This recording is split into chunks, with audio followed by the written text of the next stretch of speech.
I hope this isn't going to sound like an acceptance speech at the Oscars, but I would like to start with some thank yous. They would probably more naturally fit at the end of my presentation, but when I came to put it together, I realized there was actually only one way I could finish this presentation, and you'll find out what that is at the end. My first thank you is I'd actually like to say thank you to everybody who's here.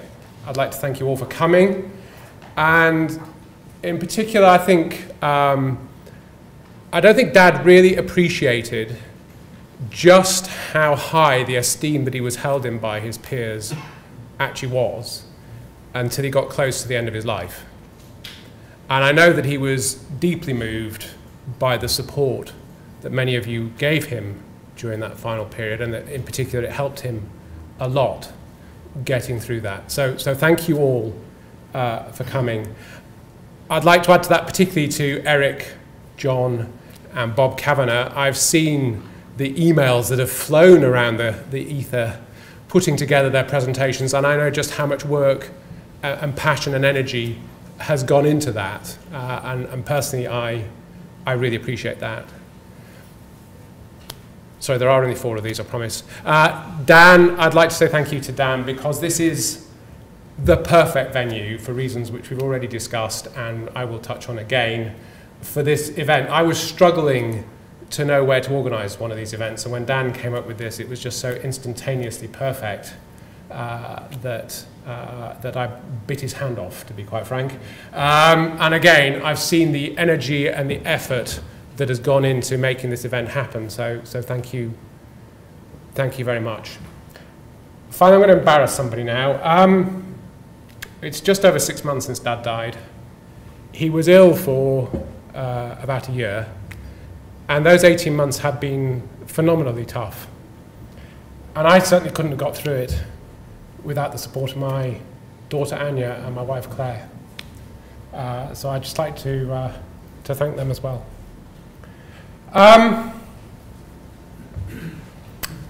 Claire at one point said to me when I was talking about Dad, and I said he was full of contradictions, and she said everybody's full of contradictions, but I think that was particularly true for Dad. John Sturman gave a lovely speech last year at the International System Dynamics Conference, and he described Dad as a curmudgeon. And having had him help me through my O&A levels, I'm certainly not going to argue with that. But there was another side to Dad, and that's really what I'd like to talk a little bit about today. I'd like to tell you about the absent-minded professor who, when I was a boy, one day came in from Bradford. His head was away somewhere, probably trying to order his punch cards or whatever it was, but he was away with some academic problem. He walked into the kitchen, he kind of acknowledged our existence, but not really, took his shoes off and put them in the fridge. And that was Dad to some extent.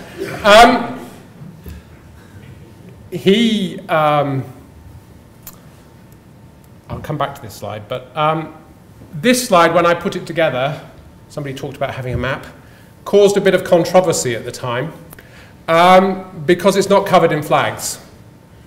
And the reason why it's not covered in flags is when I started to do it, I think I got to about 44, because I included Shrivenham and other areas as well as Bradford. And A, it was unreadable, B, it was a list that would have taken me forever to get through, and C, the only thing that I was confident of was it wasn't complete. And I didn't want to miss somebody off. So I put some flags on, some of which I will talk about a little bit later, that covered the 4 corners of the globe. I never work out how a globe has 4 corners, but there you go. To show the breadth of this diaspora. Diaspora is a slightly funny word, and I was trying to think of a different one because to some extent diaspora conjures images of people moving because of economic hardship or oppression or something, and that wasn't really quite the impression I wanted to create here, but I couldn't think of a better word. But I did want to make the point that this diaspora wasn't just global, it covered, as Eric has more eloquently than I could shown, pretty much any industry you want to pick on. I picked 4 here, ranging from defense, where he finished his career, through to mining, but I could have picked any number of them. And it covered the entire spectrum of system dynamics, from the very, very qualitative right through to optimization. So there's a kind of Rubik's Cube, if you like, of geography, sectors, and the type of work that people were doing, inspired by Dad. And of course, the obvious question then is, well, why? What was it about him that inspired people to want to do that? And to some extent, the answer to that will be unique to every person. So really, I can only talk about, I was one of those people. I can really only try and give you a perspective on what inspired me. And so I want to talk a little bit about perhaps the Dad that maybe as colleagues you didn't see. Firstly, I'd like to talk a little bit about his background. Coyle is an Irish name. The roots of the Coyle family, this particular branch of the Coyle family, go back to a group of navvies who came over to build railroads in the mid-19th century. And Dad was the first Coyle of this branch of the family ever, as far as I know, to go to university. His father was not as clever as Dad, was perhaps a bit threatened by the fact that he had a son who was a lot cleverer than him, and therefore wasn't very supportive of this budding genius that he had as a son, and was not prepared to support Dad to go to university. And Dad fought his way to university. He came here because he could get for all the reasons that were given. He also came here because he could get the support of the Coal Board. And if it wasn't for the School of Mines, I don't know where he would have ended up, but we wouldn't be talking here today. What that gave him, I think, was an absolute passion for education. A passion that I certainly experienced. I was brought up in North Yorkshire, a place that perhaps isn't famous for its cosmopolitan outlook, an approach to embracing of learning and different ideas. And I rolled up and I said to him, I want to go to university to do Islamic history. I had friends who wanted to go to university to do radical subjects like geography, whose parents were saying to them, why on earth do you want to do that? What will you use it for? My dad's response was, fantastic. All learning is great. Go and do what you want to do, because I know you will get a better degree if you do something you're interested in. And he was right. I had no idea what I would do with it, but 10 years later, there I was working for the Ministry of Defence, and Saddam Hussein very kindly invaded Kuwait, and I never looked back. So just goes to show that you can't tell. But I think that passion for education was very important. I was talking to somebody this morning, and I was telling them that I also suffered with quite bad asthma when I was a child. I was a guinea pig for the inhalers when they came out, and they were experimenting with the doses, and if you have too much, you become quite lazy. And I certainly did for a while, and I struggled at school. And Dad used to say to me, and I think this will touch with what Eric has said as well, he used to say to me, I don't care that you're getting 25% in your exams. What I care about is the fact that it says you're not trying hard. And so long as you do your best, the mark is, forgive the pun, academic. And I think that probably came through in what he did. It certainly affected me personally. I have inherited that passion for education. I now help my college raise money for bursaries for poor students, for example. So it certainly rippled off in that sense. I'll tell you a different story as well. My brother decided to train to be an accountant. This was when Dad and Mum were living in Holland. My brother, despite the fact that he'd gone into quite a numerical discipline, didn't seem ever to be able to get his head around the concept of time differences. And I remember at one point Dad telling me that at midnight he had rung my dad up, a little bit the worse for wear, he'd had a few of these, my brother that is, going, Dad, I can't do my linear programming. And Dad said, well, can I ring you back tomorrow? No, I've got to know now.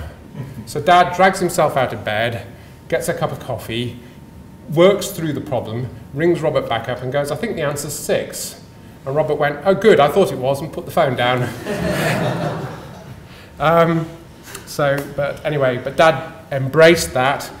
And I think what that showed was, how that came through was that, unusually perhaps for an academic, and forgive me, I know I'm in an audience of academics, he was a great teacher. He could convey his subject with a passion that, which is a bit of an overused word these days, but a genuine passion. And he could convey it to any audience. He could get the respect of the military, which if you've ever dealt with them, you will know is hard. He could get the respect of academics. He could get the respect of business leaders. He could get them to listen to him because he cared about what he was talking about. I think almost every student he had completed their PhD. I think one didn't, but I think almost every other one did. And that was partly because, it was obviously partly down to them, but it was partly because of the way he invested his time and his energy into helping those students through. It mattered to him that they completed their PhDs. As Eric has said, he believed passionately in system dynamics itself, and the only thing that would upset him, and unfortunately it happened quite a lot, was he would become frustrated when he thought it wasn't being applied properly. But that could come across as being a curmudgeon, but actually it came from that genuine desire to do the best for his subject, I think. Dad was also a very, very strong family man. My mother was the most important person in the world to him, and would always be. He supported me when I went through various crises in my life, without ever asking why, without ever passing judgment. His support was completely unconditional. And he was an incredibly loyal person. He was also a very welcoming person. When I met Claire and Anya, he welcomed them into the family wholeheartedly. I can't think of the right word. He adored Claire. Whenever I rang him up, his first question was never, "How are you?" It's, "How's Claire?" So that put me in my place. But that strength of family extended beyond the immediate family. I think it extended to the whole system dynamics community. I think he genuinely cared about it as a group.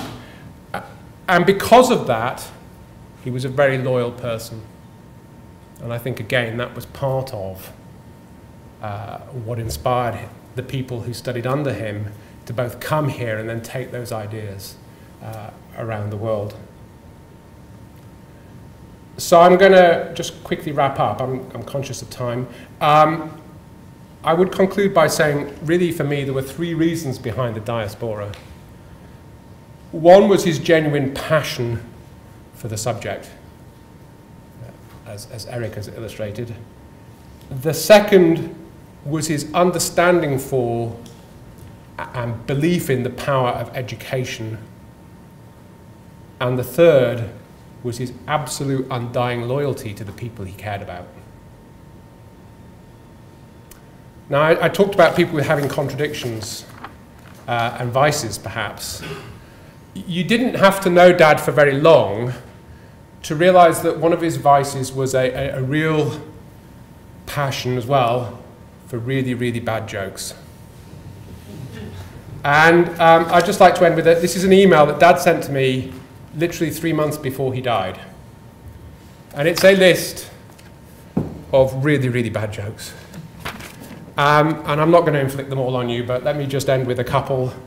Pardon? Not the talking dog. I've got an even better one than that. I was driving this morning when I saw an RAC van parked. The driver was sobbing uncontrollably and looked very miserable. I thought to myself, that guy's heading for a breakdown.